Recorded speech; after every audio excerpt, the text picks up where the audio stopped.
Boa noite a todos. Então, nós vamos mais uma vez iniciar o nosso estudo do livro Gênesis Bíblico. Nós estamos ainda falando sobre reencarnação com base no livro Missionários da Luz, capítulo 12 e 13. Para iniciar nosso estudo de hoje, eu vou pedir para a nossa irmã Eliana fazer a prece por todos nós. Então, vamos fechar os nossos olhos físicos e pedir aos espíritos amigos, a Jesus Cristo, nosso mestre, nosso irmão maior, que nos auxilie no estudo dessa noite, que nosso entendimento seja maior, que a gente possa realmente estar aprendendo o relativo à reencarnação, que é um assunto tão difícil para a gente ainda. E aproveitar também e pedir que a espiritualidade maior assista as pessoas que estão detidas, tolhidas no seu direito de ir e vir na Polícia Federal. O Brasil está passando por uma dificuldade muito grande e nós temos que orar muito, pedir a Deus por eles, porque estão lutando pela nossa liberdade, né? Para não sermos privados dela. E nesse momento de dificuldade, nós devemos pedir a Deus que auxilie a eles, que estejam do lado deles, e que o resultado seja o que for da vontade suprema de Deus. E esteja conosco, Jesus, no estudo dessa noite. Assim seja. Assim seja. Boa noite, Dona Silvia, Débora, que entraram depois aí. Boa noite a todos. Boa noite, Thiago. Boa noite a todos. Boa Tiago, noite a Oi. todos. Então. eu mandei o link para uma tia minha que deseja participar. Eu não sei se vai dar tempo dela entrar hoje, porque ela saiu daqui de casa agora há pouco. Mas aí, se ela entrar, é minha tia, tá? Marilene. Marilene, tá bom. Isso. Obrigada. De nada. Gente, nós paramos aí no início da página 133, no PDF, né, que foi enviado. Na semana passada falamos muito sobre a questão da sexualidade, né, falamos da questão da energia sexual, né, de como que é assim do ponto de vista da divindade, da espiritualidade superior, o que de fato que é, né, o sexo, sexualidade, energia sexual, que são maneiras, né, criativas onde o amor impera, né? Podemos definir assim, de acordo com o que Deus, né, planejou aí a respeito da sexualidade e da energia sexual. Falamos também sobre como que entre nós ainda é um pouco deturpado, né, esse assunto, como que a humanidade ao longo do tempo conseguiu desvirtuar, né, um pouquinho um pouco ou muito, né, a questão da sexualidade, como que a sexualidade desvirtuada, ela é responsável pela maioria dos nossos problemas, né, dos karmas reencarnatórios, das consequências, né, de diversos atos. Mas falamos também, e através das palavras do Alexandre aqui, deixando bem claro para nós o quanto que isso é bonito, né? A questão do sexo, da sexualidade, o quanto que é bonito, o quanto que a gente precisa tornar esse assunto um assunto natural, um assunto divino, como de fato é, porque à medida que nós vamos falando disso com consciência, falando disso de uma forma natural, né, nós vamos abrindo também a nossa mente para irmos também mudando aos pouquinhos e dando a esse assunto a importância e o significado real que ele tem. A partir disso também nós conseguimos educar melhor nossos filhos, nossos jovens, companheiros, familiares, cônjuges, etc. Então é importante a gente tocar nesse assunto, como falamos muito. Nós falamos disso por quê? Né? Estamos falando de reencarnação, mas ao longo aqui do capítulo 12 e 13 do Missionários da Luz, como desde o início nós falamos, à medida que for surgindo assunto interessante, né, a gente ia aproveitando a oportunidade para falar disso à luz do Evangelho e à luz da doutrina espírita. E temos tirado bom proveito aí disso. Então nós vamos com calma, né, e em breve chegaremos ao momento direto, né, da reencarnação, da concepção, da união do espírito com o corpo. Até chegar lá, nós estamos vendo o quê? Todos os bastidores, os planejamentos, todas as coisas ligadas, né, ao fato para que ocorra da melhor maneira possível. Nós vamos continuar então a leitura aqui. Quem quiser falar é sempre bem-vindo à opinião, como sempre. Início da página 113, então. André Luiz falando. Compreendi a delicadeza dos esclarecimentos e sequioso de informações referente ao assunto, interroguei. Com relação às uniões sexuais, de acordo com seu parecer, todas elas são invioláveis? Isto não, aduziu um instrutor atencioso. Você não deve esquecer que aludia aos lares em bases retas. Ô, Tiago. Oi. Página 113? Não, né? 131. 133. Ah, 133. Falei 113 errado, né? Eu falei assim, não, Jesus, eu acho que eu tô perdido aqui. Tá bom, então. Desculpa, 133. Vou até ler de novo, porque eu li uma palavra errada aqui, enquanto você chega nela lá. Página 133. Compreendi a delicadeza dos esclarecimentos e sequioso de informações referentes ao assunto, interroguei. Com relação às uniões sexuais, de acordo com seu parecer, todas elas são invioláveis? Isto não, aduziu um instrutor atencioso. Você não deve esquecer que alude aos lares em bases retas. Por que dessa pergunta aqui do André Luiz? Né? Só para a gente relembrar um pouquinho. Porque antes, né, antes de acontecer a conjunção carnal, né, a união sexual material entre o Adelino e Raquel, o André Luiz ficou naquela assim, nossa, nós vamos presenciar, né, esse momento e tal. Aí o Alexandre fala que não, que no momento do ato sexual eles não precisam estar presentes, que a fecundação ocorre algumas horas, né, depois, e que nesse momento da fecundação eles precisam estar presentes. A equipe lá ainda falou que o Alexandre seria o responsável por dividir ali a cromatina no útero, né? Essa célula que a gente pesquisou aí, viu que tem a ver com a codificação genética. Então, o assunto se desenrola e o André Luiz pergunta assim, nossa, então qualquer, né, união sexual, esse momento íntimo do casal, em todas as situações, eles são invioláveis? Quer dizer, eles são privados, eles são únicos na intimidade do lar, sem ninguém interferindo? Na esfera espiritual, né, obviamente. Aí o Alexandre explica que não. Que isso só se dá, isso é inerente, alude aos lares em bases retas. Né? Aí ele põe entre aspas aí. E continua. Todos os encarnados que edificam o ninho conjugal sobre a retidão conquistam a presença de testemunhas respeitosas que lhes garantem a privacidade dos atos mais íntimos, consolidando-lhes as fronteiras vibratórias e defendendo-os contra as forças menos dignas, tomando por base de seus trabalhos os pensamentos elevados que encontram no ambiente doméstico dos amigos. Então, nos lares em bases retas, que eles falam aqui, lares de vibrações elevadas, lares onde se tem o culto da prece, onde se leva a vida de forma respeitosa, de forma digna, né, de acordo com a lei de Deus, na medida do possível, existe o que é essa proteção.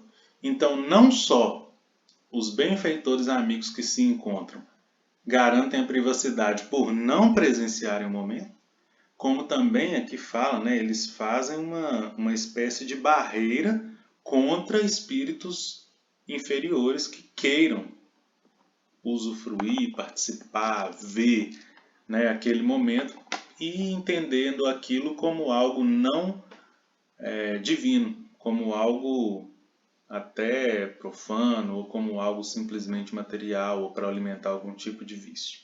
Então existe essa proteção. Não ocorre o mesmo, entretanto, nas moradias cujos proprietários escolhem, né, baixas testemunhas espirituais, buscando-as em zonas inferiores. A esposa infiel aos princípios nobres da vida em comum e o esposo que põe sua casa em ligação com o meretrício não devem esperar que seus atos afetivos permaneçam coroados de veneração e santidade. Suas relações mais íntimas são objeto de participação das desvairadas testemunhas que escolheram. Tornam-se vítimas inconscientes de grupos perversos que lhes partilham as emoções da natureza fisiológica, induzindo-as à mais dolorosa viciação. Ainda que esses cônjuges infelizes estejam temporariamente catalogados no pináculo das posições sociais humanas, não poderão trair a miserável condição interior, sequiosos que vivem de prazeres criminosos, dominados de estranha e incoercível volúpia. Deixa claro aqui para nós o que? A palavra escolha. Né? Que é, como já falamos aqui outras vezes também, né, o livro relata sobre o que? A lei de atração. Então, à medida que nós escolhemos, né, esse tipo de companhia, e como que nós escolhemos esse tipo de companhia? Por atração de pensamentos. Então, assim, é um pouco óbvio, mas à medida que a gente vai fazendo o estudo, eu acho que serve de lembrete, serve para clarear um pouquinho para a gente. Por quê? Se eu estou vibrando, se eu estou pensando, né, no sexo, na sexualidade, como algo simplesmente material, e vibrando nessa sintonia, ou como algo para satisfazer vícios, ou simplesmente uma necessidade fisiológica, eu estou atraindo através do meu campo mental companhias que vão vibrar nessa mesma faixa, que vão pensar parecido comigo. É afinidade. Automaticamente eu estou fazendo o quê? Tirando de perto de mim os espíritos superiores que pensam diferentes. Então, o termo aqui, escolher companhias, ele é muito preciso. Né? Porque é de fato isso que ocorre. Aqui ele dá exemplos, né, gente? Esposa infiel e marido no meretrício, né? nas casas de prostituição. Ele dá exemplos, mas assim, que são talvez os comuns, assim, né? A infidelidade entre parceiros, né? Seja com o outro parceiro, ou seja também nos prostíbulos. Mas a gente tem que lembrar que a questão principal é pensamento, né? No Evangelho segundo o Espiritismo fala, lógico, né? Quando se pratica o ato, a traição, a infidelidade, quando se frequenta locais destinados ao simples prazer material relacionado ao sexo, aí já pensou, né? O primeiro passo é o quê? Pensar na ação. Aí já está executando. Né? Então, é mais grave, com certeza, do que o simples pensar. Mas o pensar, dependendo da intensidade, da frequência, né, de como que a gente faz isso, já serve também como atrativo, né, para esse tipo de companhias indesejáveis. E aí, aqui falando de reencarnação, né, falando do momento de concepção, falando da reprodução, nós vimos alguns estudos atrás que o Adelino, enquanto estava com energias densas no seu organismo, ele produzia células masculinas doentes. Ou seja, ali era um caso específico, né, do ódio que ele carregava. Mas a gente pode expandir isso para energias deletérias relacionadas a outros campos de vício, né? Por exemplo, com a sexualidade. Então, se tiver com algum tipo de energia densa, compromete o quê? Inclusive, vamos imaginar um casal que está querendo ter filho, né? Se essa união ocorre num ambiente com energias deletérias, pode sim, né? Se ocorre de forma não compatível com a seriedade, com o amor que está envolvido ali nesse momento, pode ocorrer desse plano, né, ser prejudicado.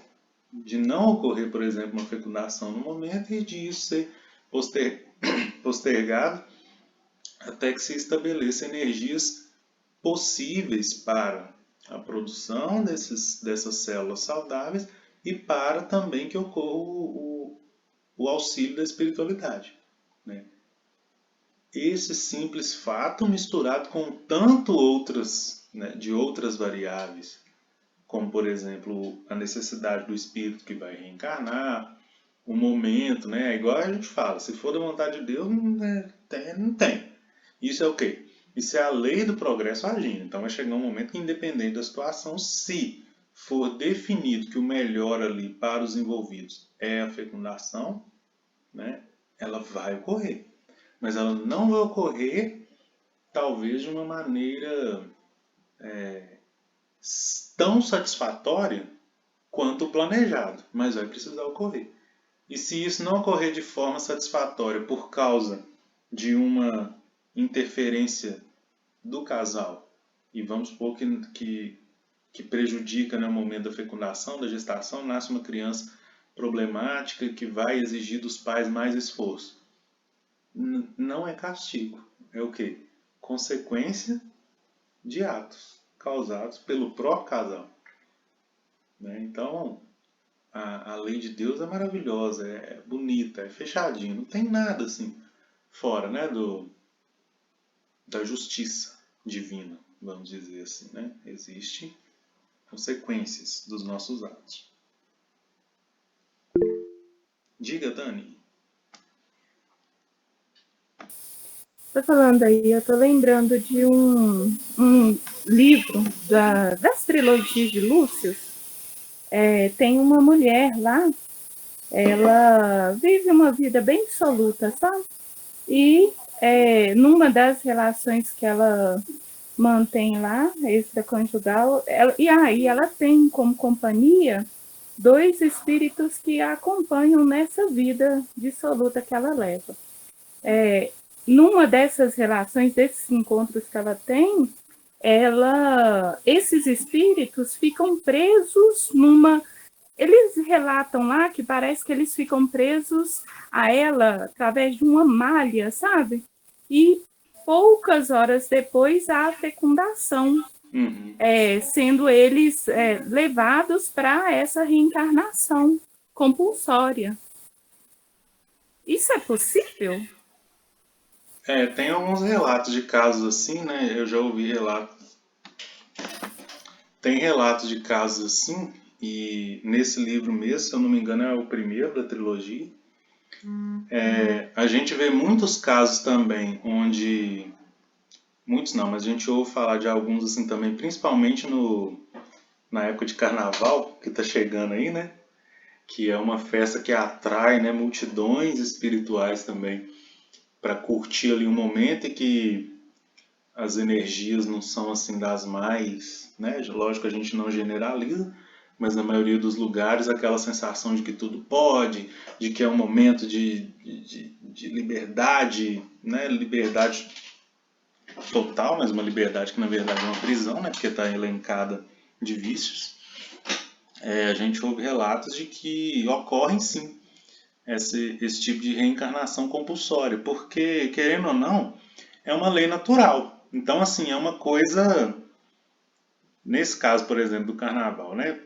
O pessoal relata que espíritos ali que estão próximos, que às vezes não tem muito a ver ali, nem com o casal, mas está no momento, chega e se tiver a oportunidade ali, reencarnam, né? E aí esses grupos, né, que a gente fala que as reencarnações planejadas são naqueles grupos familiares que a gente tem afinidade. Quando ocorre nesse tipo, aí eu estou falando do meu exemplo para chegar no seu. Quando ocorre nesse tipo, o grupo de afinidade, se ele não existia antes, né, pode ser que ali ele está começando. E nesse caso aí, eu entendo, né, que já tem uma certa afinidade, uma certa ligação, né, de pensamentos ali, de sintonia, que propicia essa concepção aí. Então, eu não diria assim que ela foi totalmente compulsória, porque teve essa atração anterior. Mas com certeza ela não foi assim bem planejada, né? Aqui na reencarnação de Segismundo a gente está vendo etapas e etapas e etapas ocorrendo. Essa aí é uma coisa assim mais direta. E eu imagino que sendo mais direta vai ter mais consequências. Vai ser uma vida que vai, vidas, né, nesse caso aí, que vão exigir muito mais esforço da mãe. E eu trato isso como uma ferramenta, né, mais uma ferramenta divina para modificar a vibração que se encontrava. Porque pensa, esses dois espíritos, né, atraídos pelas questões do sexo, mas ligados assim, na parte do vício, de querer aproveitar do momento, vampirizar, né, muitas vezes a gente usa esse termo também, vampirizar, aproveitar daquelas energias ali como se fossem eles praticando. A partir do momento que tem a fecundação, eles estão tão próximos ali que propicia a reencarnação deles. A reencarnação, mais uma vez, ali está agindo como uma ferramenta de Deus para mudar esse tipo de sintonia. Por quê? A sintonia, o interesse e a aproximação que era puramente por questões de vício, agora, através da figura de mãe e filhos, pode ser revertida numa aproximação de amor. Mas, nesses casos, com certeza os espíritos que estão vindo não são aqueles espíritos assim tão afins, não vão ser aqueles filhinhos que a mamãe vai dar bem desde o início. Já pode se esperar uma gravidez mais difícil, né? Já pode se esperar uma convivência, uma criação dos filhos mais difícil, que vai exigir o quê? A abnegação da mãe. E se ela tiver, da mãe e do pai, né? E se eles tiverem a abnegação necessária, automaticamente eles estão transformando aquela aproximação que era deletéria numa aproximação que pode gerar frutos positivos.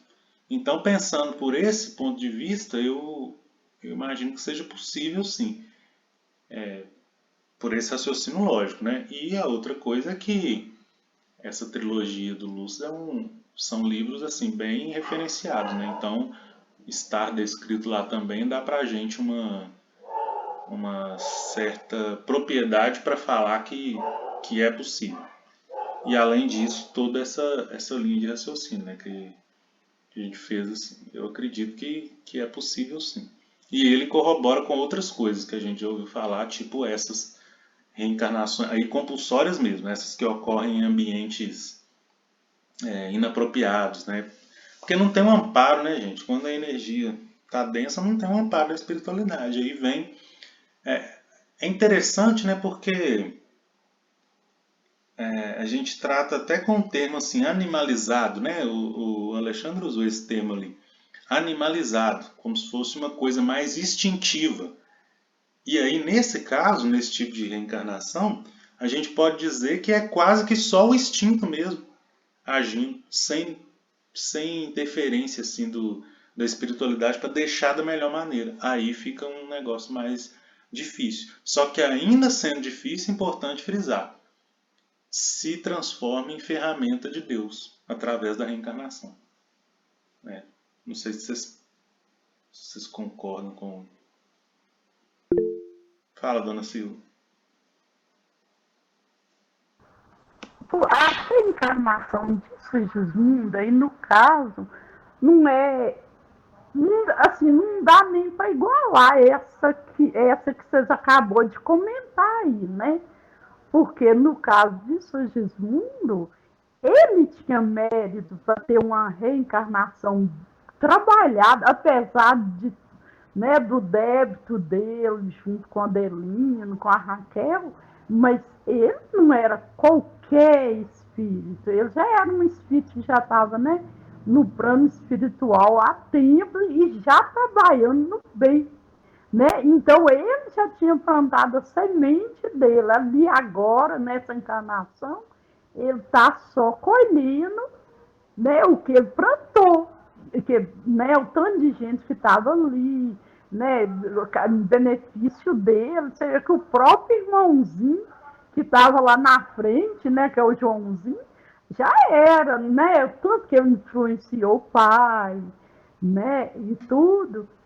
Agora, no caso desses que vocês estão falando aí, é uns espíritos que ainda estão ali para reencarnar, para ver o que eles podem fazer de bom para eles terem um futuro melhor, né? Futuras reencarnação, né? Isso mesmo, é um aspecto até evolutivo, né? Se a gente for parar para pensar. Quando a gente vê no próprio A Caminho da Luz, Evolução em Dois Mundos, né, narra para nós que o início nosso, né, o início da reencarnação de nós, seres humanos, ainda com aqueles corpos rudimentares, quase que bárbaros, né, a transição ali de primata para Homo sapiens, né, para o humano. As primeiras reencarnações eram desse tipo, né, se a gente for extrapolar o que a Dona Silvia está falando. Era meio que para a gente aprender mesmo, era quase que um experimento, né, para a gente ir acostumando com aquilo e colher no futuro. Eu acho um pensamento bem interessante também para complementar, né, o que a gente citou aqui. Não vai ser uma reencarnação em vão, né, o que a Dona Silvia quis dizer, não vai ser uma reencarnação em vão. De qualquer forma, e lembrando, né, mostra para nós também o que Kardec traz no Livro dos Espíritos, que em nenhum momento a gente retrocede. Nem que seja um pouquinho, um cabelinho, um grãozinho de areia, a gente agrega, né? A gente aprende a depender da reencarnação. Então vai ser certamente também um aprendizado. Aqui no Segismundo ele já está numa outra etapa, né? No início do livro também fala o que a Dona Silva citou aí, que ele já tinha um merecimento, mas tinha ainda esse débito, né? Para quitar. Vai, Dan. Vocês falando isso, está me lembrando as escolas, né, terrenas de hoje em dia. Porque algum tempo atrás só entrava na escola aquelas pessoas que queriam mesmo, aí assim, até para o professor era mais fácil lidar, porque os alunos estavam ali para estudar, para aprender. Hoje em dia, todas as crianças têm idade, né, escolar, têm que estar na escola, querendo ou não. Então, o desafio para os professores e para eles também é muito grande, né? Eles estão ali para fazer algo que eles são obrigados, mas eles não querem. E a gente está vendo isso, as crianças que estão chegando para a gente agora, elas estão, assim, muito diferentes. Eu não sei se tem a ver com essa questão de estarem, assim, quase que sendo obrigadas mesmo a reencarnar algumas, né? Aí vem assim, igual vocês estão falando, sem um preparo, sem um estágio bom lá na espiritualidade, de aprendizagem, de preparação, então chega aqui realmente bem rebeldes. Sim. Seria isso, né? A minha linha de raciocínio, acho que tem uma comparação boa também, essa questão da escola, né? Sempre quando a gente fala de reencarnação e compara com a escola, fica legal. E nesse contexto aí, Dan, tem reencarnações, né, que os espíritos vêm direto do umbral, não tem estágio nenhum mesmo. Precisa reencarnar. Né? Nós temos um exemplo positivo, né, que foi a Ivone do Amaral Pereira. Não teve estágio em colônia, não. Já veio direto do umbral para cá e venceu, né? Então, assim, é possível, né? Mas é de fato difícil. Ela tinha, né, muitos tormentos, teve casos de catalepsia, né, quando criança, o pessoal achando aí que ela até já tinha morrido e na verdade estava só nesse estado de catalepsia, que foi o estado que o Lázaro ficou, né, o Lázaro que Jesus ressuscita, né, o da cova lá. Tudo por causa da mediunidade, né? Que aí ela veio com essa missão da mediunidade mesmo. Mas é difícil, por quê? Não teve todo esse preparo. E se não teve preparo é porque não teve merecimento. E aí colheu o fruto, né? Positivo, através da reencarnação. É a mesma coisa, né, que vai acontecendo. Eu comecei a falar aqui sobre o termo animalizado, né? Quando a gente fala do reino animal, é só o instinto, né, que impera ali e as coisas acontecem. Acontece porque tem que acontecer, não tem muito... É quase que no automático. A gente pode levar esse raciocínio para quanto menos evoluído o espírito, mais ainda ligado ao instinto, à animalidade. E aí, né, o mecanismo de ocorrer as coisas, o mecanismo para as coisas acontecerem, é um mecanismo diferente daqueles que já estão numa etapa evolutiva mais avançada, né? Mais alguém, gente?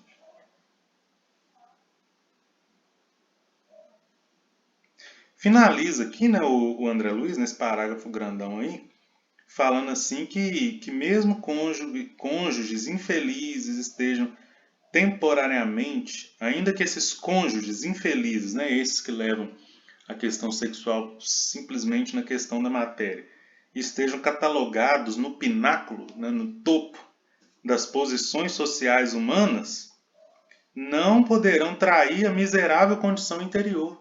Né? Interessante isso aqui que o André Luiz fala, porque não é...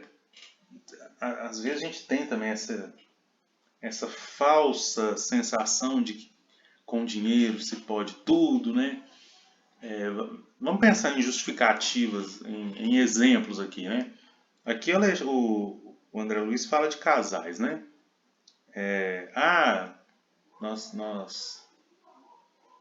A prova mais difícil, né, gente, quando o Kardec fala é a da riqueza. Por quê? Tendo condições de fazer coisas que precisam do dinheiro e tendo o dinheiro, é muito difícil da gente resistir e não fazer, né? Então, no sentido, né, que eu entendo que está sendo trazido aqui, é o seguinte: quanto mais se tem condições ainda materiais e aliam a isso a um pensamento de um prazer material, esses casais, mesmo em consenso, né, não está tendo traição, está em consenso, nós estamos fazendo isso aqui porque a gente quer, mas ainda assim não é uma coisa verdadeira. No sentido, né, verdadeira, no sentido da sexualidade divina. Aí a palavra aqui é forte, né? Não consegue trair a miserável condição interior. A miséria é íntima. É miséria de sentimento. É miséria de intelectualidade, de sabedoria, né? De ter noção daquilo ali. Quer dizer, não é... A questão material externa não vai fazer diferença nesse tópico, porque a sexualidade não é material. Quando a gente chega na conjunção carnal, é só uma consequência de um tanto de coisa divina que deveria estar envolvida naquilo ali. Quando a gente pega só a conjunção carnal, a gente está deixando de aproveitar todo a bagagem, né, de coisas divinas que estão envolvidas ali, e numa falsa ilusão de que o bom é só o momento material, e não é, né? A gente ainda vai aprender que tem todo um conjunto da obra, porque senão pessoas que se dedicam a uma vida, né, de celibato, uma vida de se privar das conjunções carnais sexuais, não seriam felizes. E tem casos, né, que elas são muito mais do que a gente, que sabem de sexo, né, muito mais do que a gente. A gente vê um Divaldo, né, gente, falando de sexo, de sexualidade, né, e não tem companheira, né, não tem já teve, né, várias oportunidades, ele conta, de se casar. No momento da adolescência teve uma conversa com Chico, né, de como que agia, né, como que fazia com toda essa energia sexual que estava vindo e que precisava e que era da vida e tal. E Chico dá uma aula para ele, explica, né, que essa energia pode ser canalizada, exatamente isso, que o sexo é criação, ela pode ser canalizada para qualquer outro tipo de coisa. E a partir daí, Divaldo aprende, né? Ele não dá muito detalhe, porque é uma coisa íntima, né, gente? Mas estou dando um exemplo aqui de uma possibilidade, né? De uma pessoa que entende, né? Quando ele fala de palestras sobre sexualidade, psicologia, vícios, né? Fala com propriedade, tanto da questão espiritual quanto da questão carnal. Fala com propriedade. Por quê? Sabe desde o início, pegou desde lá do princípio, o sexo como coisa divina até chegar na pontinha do iceberg, que é a conjunção carnal. Esse caminho é possível, né? Pegar a grande bagagem espiritual por trás até chegar na pontinha do iceberg, que é a conjunção carnal. O outro caminho ele é mais difícil. Sair da conjunção carnal até entender a amplitude espiritual que tem por trás disso é um caminho que contrário. Então ele é mais difícil. É como se a gente estivesse andando de fasto, como dizia meu avô, andando de marcha ré, né? De marcha ré é mais difícil da gente conseguir dirigir. Aí André Luiz, oi, dona Silvia. Mas esse negócio da sexualidade, realmente, né, você falando em Divaldo, e a gente tem tantos outros, né, que se a gente for focar mesmo, né, a gente tem notícia e tudo, mas isso aí são almas com a mente muito educada, né, porque o sexo, por que a gente é esse desatino, e tudo, é porque a gente é deseducado. A gente é, como se diz, sem educação. Né? Resumindo a história, esses espíritos que são assim, pessoa, pode ser qualquer pessoa, não tem nem né? Você vê que a gente conhece, muitas vezes ao redor da gente, pessoas super educadas nessa área aí, ó. Pais de família que muitas vezes desliga muitas vezes muito do sexo para focar em família. Eu falo que eu conheço alguém, sim, entendeu? Que você vê que abandonou muito essa área por causa de filho, ficou viúvo, estava com filho, foi educar os filhos. Tá entendendo? Uhum. Então, e aí a gente pensa, não, a pessoa não tinha nem religião nem nada, mas a pessoa tinha aquela educação, estava ali na mente da pessoa. Da pessoa conseguia mudar esse sexo muitas vezes com um abraço do filho, com um beijo do filho, por fazer uma comidinha gostosa, porque tudo aí perder noite de sono para cuidar do filho. Não é? É você distribuindo essa energia em outra coisa, né? Isso. Eu penso assim. É isso. Divaldo é exemplo, né, gente? Nós falando dele aqui, de chegar assim de palestra 10, 11 da noite e ficar em atendimento até 3 da madrugada e acordar no outro dia 6 da manhã. O tanto que esse homem viaja, gente, ininterruptamente. Agora não sei, né? Agora já está com mais de 90 anos. Mas as palestras que a gente escuta dele aí de 2015, 16, ele ainda nesse pique, né? Chico Xavier, né, foi citado aí por Dona Silvia, gente. Para a pessoa chegar, aqui citou o prostíbulo, né? Olha como que é a questão da energia íntima, né? Chico Xavier. Tem os dois paralelos aqui, ó. As duas pontas, né?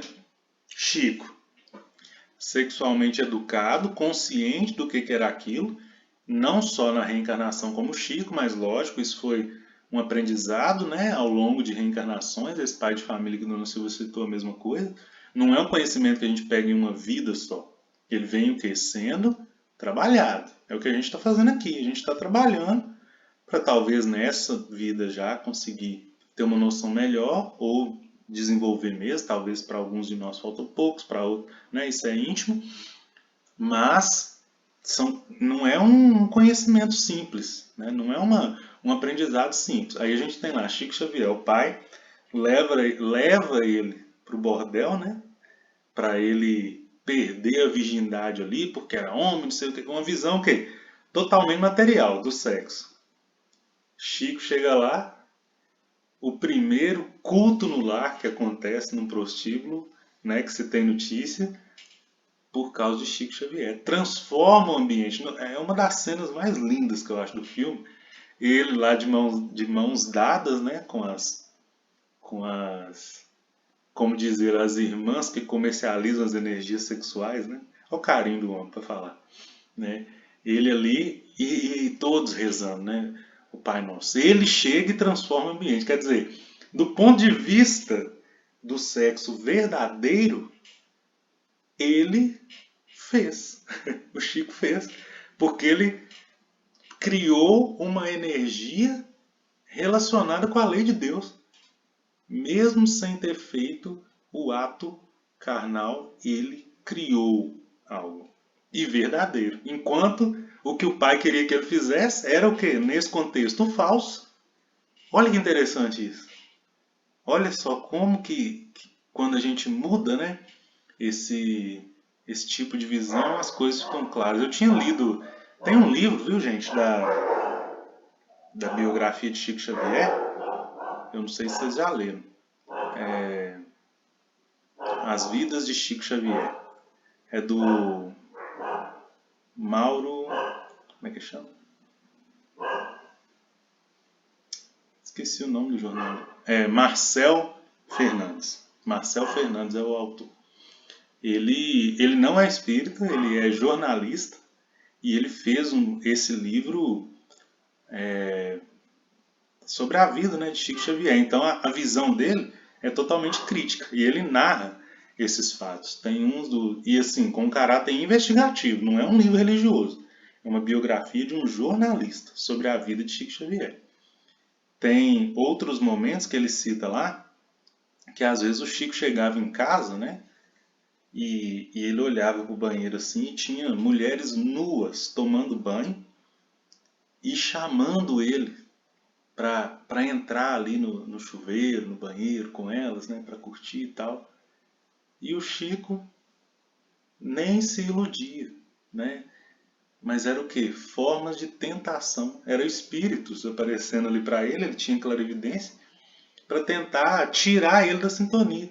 Mas ele era tão focado que para ele era indiferente. Aí, tipo assim, ele simplesmente ignorava e passava o momento, né? O outro fato marcante dele é quando o sobrinho chega com a revista Playboy, né? Com cena de nudez, mostra para ele na intenção de constrangê-lo. E ele dá a resposta fantástica, né? Tudo que Deus criou é bonito. Não se constrangeu hora nenhuma. Não era puritano, mas era puro, né? Como o Rossandro fala numa palestra. A diferença do puritano, se fosse um religioso, pelo amor de Deus, tire isso da minha frente, sei o que e tal. Chico olha, aprecia, passa de página, encara aquilo ali como algo natural, em momento nenhum contaminou, desvirtuou, mudou o padrão vibratório dele. Dá ainda uma resposta com o nome de Deus. Então, assim, é até covardia, né, gente, citar um exemplo. É um tapa, né? É um tapa. Assim, como se a gente tá com a cabeça toda poluída. Essa é uma resposta dessa. É até covardia. Não vou dar mais exemplo do Chico, não, pra gente não desmotivar. Como é que chama? É As Vidas de Chico? Como é que é? As Vidas? As Vidas de Chico Xavier, Marcel Souto Maior. Tá. O autor. As Vidas de Chico Xavier. Eu vou, se eu tiver o PDF, eu mando lá pra vocês. Eu li ele físico, eu consegui pegar ele na biblioteca. Bom, continuando aqui então, a resposta impressionante de Alexandre surpreendeu-me. Compreendi com mais intensidade que cada um de nós permanece com a própria escolha de situação em todos os lugares. Todavia, nova questão surgia-me no cérebro e procurei movimentá-la para melhor aclarar o raciocínio. Entendo a magnitude de suas elucidações, afirmei respeitoso. Entretanto, considerando o perigo de certas atitudes inferiores dos que assumem o compromisso da fundação do lar. Que condição, por exemplo, é a da esposa fiel e devotada ante um marido desleal e aventureiro no campo sexual?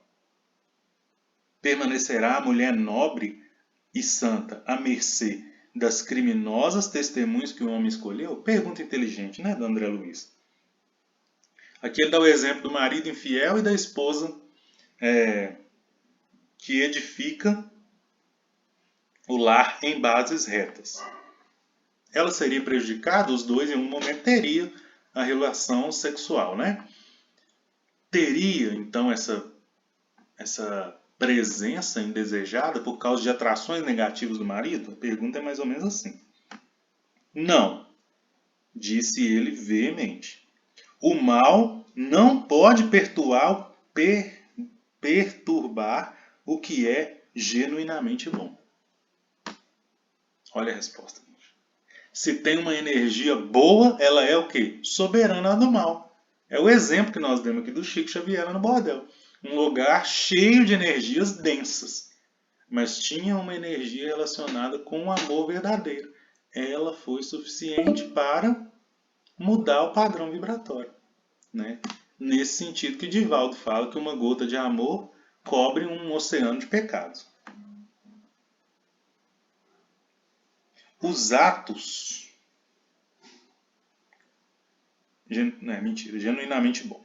Em casos dessa espécie, a esposa garantirá o ambiente doméstico, embora isto lhe custe as mais difíceis abnegações e pesados sacrifícios. Os atos que lhe exijam a presença enobrecedora são sagrados, ainda que o companheiro na vida comum se tenha colocado em nível inferior aos brutos. Em situações como essa, no entanto, o marido imprevidente torna-se paulatinamente cego à virtude e converte-se por vezes no escravo integral das entidades perversas que tomou por testemunhas habituais, presentes em todos os seus caminhos e atividades fora do santuário da família. Chegado a esse ponto, é muito difícil impedir-lhe a queda nos desfiladeiros fatais do crime e das trevas. Oh, meu Deus! Exclamei. Quanto trabalho esperando o concurso das almas corajosas! Quanta ignorância a ser vencida! O Alexandre traz aqui para nós na explicação, né, gente? A justiça divina aplicada, né? A esposa que era boa, que é boa, que tem as energias equilibradas, que faz por onde, né, ter o merecimento, nada acontece, inclusive quando ela está junto com o cônjuge, com o companheiro. Porque o bem sempre vai vencer o mal. Só que é deixado claro aqui que esse marido que escolhe essas companhias, principalmente quando ele está só, sem o amparo da esposa, isso ali vai paulatinamente, quer dizer, frequentemente, aumentando ali um pouquinho de intensidade ao longo do tempo, roubando a sua energia, roubando a sua integridade física e vira um escravo, né? Colhe as consequências de suas escolhas, enquanto a esposa não colhe, né?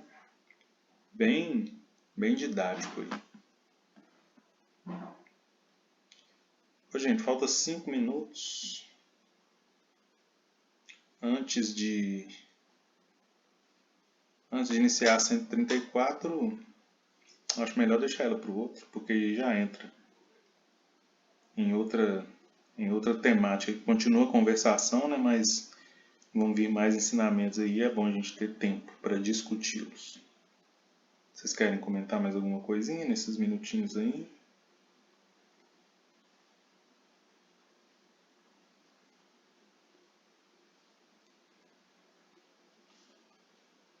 Eu vou fazer a nossa prece final, então. Vamos elevar os pensamentos a Jesus, nosso Mestre, aos benfeitores amigos, rogando mais uma vez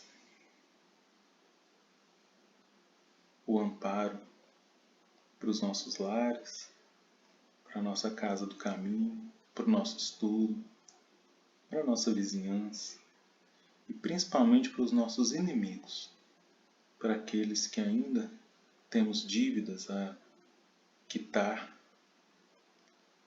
aqueles que ainda nós mantemos sintonias de ódio, de vingança.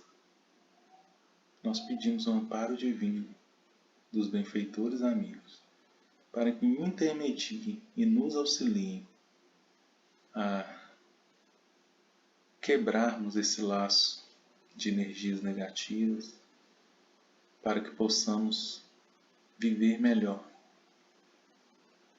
Abençoe, Senhor, todos os irmãos que necessitam do seu amparo, do seu auxílio, aqueles desabrigados, os doentes, os que estão abandonados, os que estão nas prisões, os que estão nos manicômios, desvirtuados da razão. Que a sua luz e a sua paz alcance, Senhor.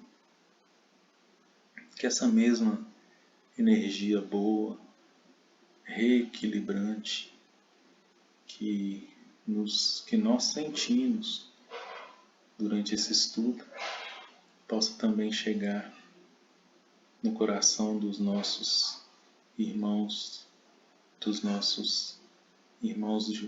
brasileiros, no nosso querido país que passa por um momento turbulento, onde o amor é tão necessário e muitas vezes tão tirado de contexto, muitas vezes escurecido pela vingança, pelos sentimentos menos nobres. Nós rogamos as bênçãos de Deus, as bênçãos de Jesus, nosso país, de Ismael, nosso guia espiritual, para que todos nós, brasileiros como irmãos, possamos vencer e ajudar o nosso país a evoluir rumo ao seu caminho, a sua missão, que é ser pátria do Evangelho de Jesus. Senhor, nós te agradecemos por tudo, por tanto, e pedimos simplesmente que nos dê força, sabedoria e boa vontade para continuarmos esse processo de evolução e de mudança tão necessária para todos nós. Se conosco, Senhor, hoje, agora e sempre, que assim seja. Assim seja. Amém. Boa noite a todos. Boa noite, gente. Obrigado. Daqui a pouquinho está no canal.